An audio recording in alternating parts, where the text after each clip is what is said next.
Channel में बहुत बहुत स्वागत है। सुखेंद्र सिंह। तो किसान साथियों, आज हम ये दिखाने जा रहे हैं कि जो अभी ये बारिश आई है और अभी भी इसमें हाई अलर्ट दिखा रहे हैं। जो हमारे यहाँ पे चेतावनी हुई थी वो 17, 18, 19, लेकिन अगर हम गूगल पे जाके देख रहे हैं तो 17, 18, 19, 20, जिसमें 18, 19 बहुत ही प्रचंडकारी बारिश होने वाली है। और उसका एक छोटा सा टेलर ये आया है जो कि 17 तारीख को आया था हमारे यहाँ। और आज भी पूरे बादल ये देखो आप छाए हुए हैं। और आप देख सकते हैं मेरे पीछे भी ये, जिनमें 2 दिन पहले सरसों की बुवाई हुई है और किसी ने आलू की बुवाई करी है, वो सब पूरी तरीके से किसान बर्बाद हो गया, कुछ भी नहीं बचा है।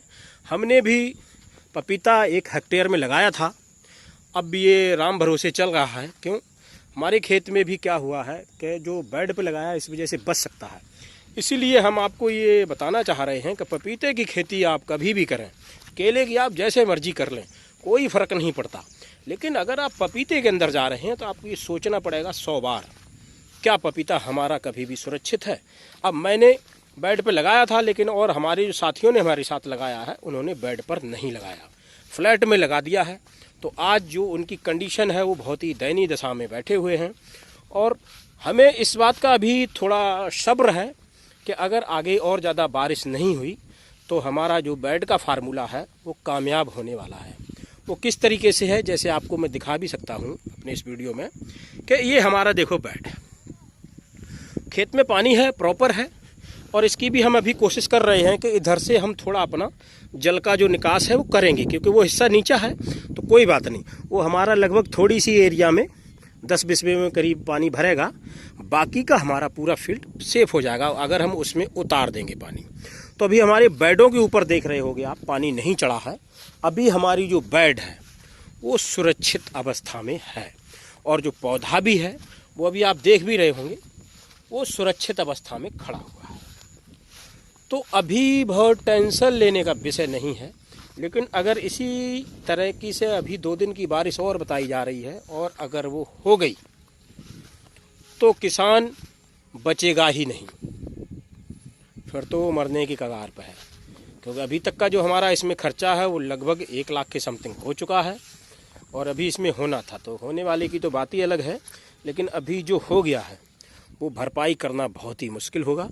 अभी उम्मीद ये है कि देखो आप, सारी बेडें बची हुई हैं तो कुछ संभावना है। अगर हम ऐसे देखेंगे तो बेड के ऊपर पानी कम है, तो इसीलिए बेड का जो मेथड है साथियों वो बहुत अच्छा होता है। और इसीलिए हम रेफ़र करते हैं कि किसान साथी कोई भी, चाहे सब्जी वर्गी फसल हो, चाहे आप बागवानी की करते हो, केले में तो आप कैसी भी कर लो, कोई दिक्कत नहीं, क्योंकि वो पानी का ही पौधा है तो इतने पानी से उसमें कुछ भी नहीं बिगड़ता है। उधर हमारा केले का बाग भी खड़ा, वो भी हम आपको भी दिखा रहे हैं, उसमें बहुत ज़्यादा फ़र्क नहीं है, बल्कि उसमें तो फ़ायदा ही फ़ायदा है, क्योंकि उसमें डोज जो स्प्रे थी वो लग चुकी थी तो नुकसान नहीं करेगा। लेकिन पपीता है, मान लो टमाटर है, बैंगन है, अगर उसमें इस तरीके से पानी भर जाता है तो उसमें जड़ गलन की समस्या आएगी ही आएगी, क्योंकि रूट्स खाना नहीं बना पाएगी तो रूट सड़ जाएगी, तो वो स्थिति आती है इसमें। तो इसीलिए हमेशा किसान साथी जो भी खेती सब्जी वर्गी की या बागवानी की करते हैं तो उसमें बेड का मेथड ज़रूर अपनाएं। बेड ना बना पाएँ तो नाली की मेड़ तो ज़रूर, वो छोटे से सिस्टम में बन जाती है और उसमें अच्छा बेनिफिट्स आता है निकल के। तो अभी स्थिति जो आप लोगों के सामने है वो मैं देखो आपको दिखा रहा हूँ। हमारे पीछे आप देखोगे इसमें 2 दिन पहले सरसों बोई गई थी, आप देख सकते हो, ये 2 दिन पहले सरसों बोई गई थी। आज इस खेत में इस कंडीशन में पानी घुटनों तक भरा हुआ है, तो ये खेत में अब क्या सरसों जमेगी। उधर हमारे एक खेत है पड़ोसी का, उसमें उसने आलू बोया था, और आलू की कंडीशन ये है, उसकी कुड़ी जो आलू की है वो पानी के लेवल में है, और जब पानी के लेवल में कुड़ी हो जाएगी तो उसमें भी क्या होने वाला है। इसी तरीके से हम आपको एक और खेत दिखा रहे हैं कि जो पानी ने बर्बादी, आप कहीं भी देख लो, इस तरीके से आप देखो पूरे खेत की कंडीशन हमारे पीछे क्या है। किसी भी खेत में आप नज़र डालोगे तो ये पानी पानी है, और अभी भी ये उम्मीद लगाई जा रही है कि 2 दिन बारिश और है, क्योंकि जो नेट बता रहा है, नेट आज जो बता रहा है हमारे क्षेत्र में डिस्ट्रिक्ट एटा के अंदर, वो 100+ दिखा रहा, मतलब 100 से भी ज़्यादा होने वाली है। और कल का जो दिखा रहा है वो 90 से 95% दिखा रहा है। तो मतलब कंडीशन वैसी ही है। अब मैं आपको दिखाता हूँ केला।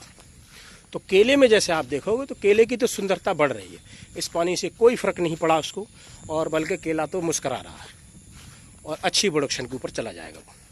अब ये हमारा केले का खेत है और आप देख सकते हो केले में भरा तो है लेकिन केला मुस्करा रहा है। क्यों? केले के तो अनुकूल मानसून है, केले में कोई नुकसान नहीं ऐसा हुआ है जिससे उसको हम क्षति कह सकते हैं, बल्कि केले में तो प्रॉफिट ही है और अच्छा चलेगा। ये जितनी भी घार लगी हुई है ये जल्दी से फूल जाएगी, क्योंकि बारिश के पानी से फ़र्क पड़ता है फसल के ऊपर, तो ये जल्दी से फूलेगी और अच्छे से जल्दी से ग्रो भी कर जाएगी। तो ये कंडीशन है सबकी। अब मैं आपको एक खेत ये दिखाता हूँ, इसमें अभी 2 दिन पहले सरसों की बुवाई हुई है और ये कुछ किल्ले फोड़ी थी सरसों, कुछ दिखने लगे थे इसके पौधे, लेकिन अब क्या आप इसमें सोच रहे हैं इसमें सरसों हो जाएगी? बिल्कुल भी नहीं होगी, क्योंकि सरसों बहुत एक नाजुक क्रॉप होती है और वो ख़त्म हो जाएगी। इसी सेगमेंट में मैं आपको देखो एक आलू के खेत की भी कंडीशन दिखा रहा हूँ कि जो आलू का खेत है उसकी क्या कंडीशन हुई है। जबकि ये रेतीले खेत हैं, ये जो है चिकनी मिट्टी नहीं है यहाँ की, ये टोटल जो बलुई मिट्टी बोलते हैं वो मिट्टी है। और जब बलुई मिट्टी के खेत में ये कंडीशन है तो आप सोच सकते हैं जो धान की खेती करने वाले किसानों के पास जो खेती होती है वो थोड़ी चिकनी मिट्टी टाइप होती है, तो उसमें उनका क्या हाल होगा। उसमें तो सारा का सारा, अब मैं आपको दिखाता हूँ आलू की कुड़ी। ये खेत है, ये आलू की कुड़ी का हाल है। आप सोच सकते हैं इसमें अब आलू होगा। ये देखो, ये पूरे आलू के खेत की कंडीशन है। ये देखो,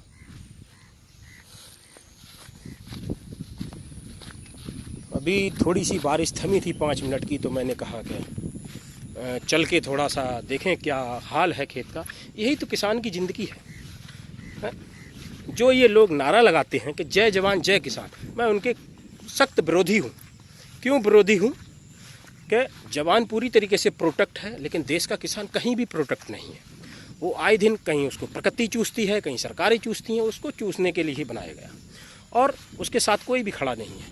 तो इसीलिए जय जवान का नारा उस समय का अच्छा था। आज के समय का केवल नारा हो सकता है जय किसान, इसके बाद कोई नारा नहीं हो सकता, क्योंकि किसान कहीं से भी प्रोटेक्ट नहीं। अब किसान के ऊपर ये आपदा टूटी है, कौन इसकी भरपाई करेगा? देखिए आप, ये दूसरा खेत है आलू का, आप इसमें संभावना कर सकते हो। और ये पूरा 2 एकड़ का खेत है। अब आप इसमें अंदाज़ा लगाओ कितना खर्चा आया होगा इस किसान के पास। क्या अब इसके पास इतनी पूंजी है ये दोबारा खेती कर लेगा? क्या इसमें ये सहन करने की शक्ति है कि ये सहन कर लेगा? ये देखो, ये 2 दिन पहले इसमें सरसों बोई गई, पूरे खेत चढ़ा हुआ। इधर ये चारे के लिए थोड़ी सी बरसीम थी, इसमें भी पानी भरा है।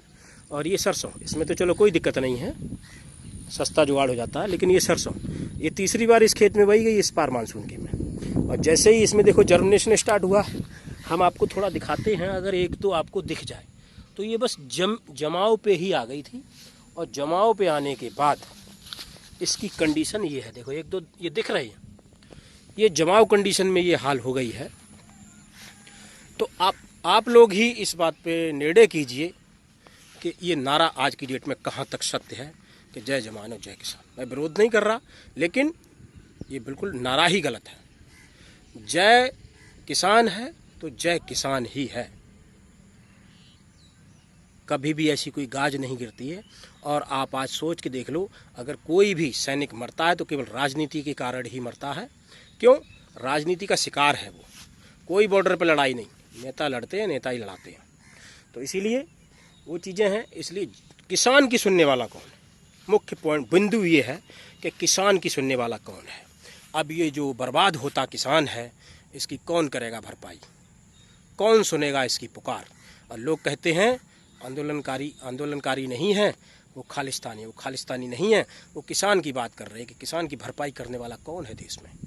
न नेता न अभिनेता, सब बात कारपोरेट की करते हैं। तो अगर ये आप लोगों को जानकारी पसंद आई हो तो ज़्यादा से ज़्यादा लाइक, शेयर एंड सब्सक्राइब करें। मिलते हैं अगले वीडियो में। नमस्कार, धन्यवाद।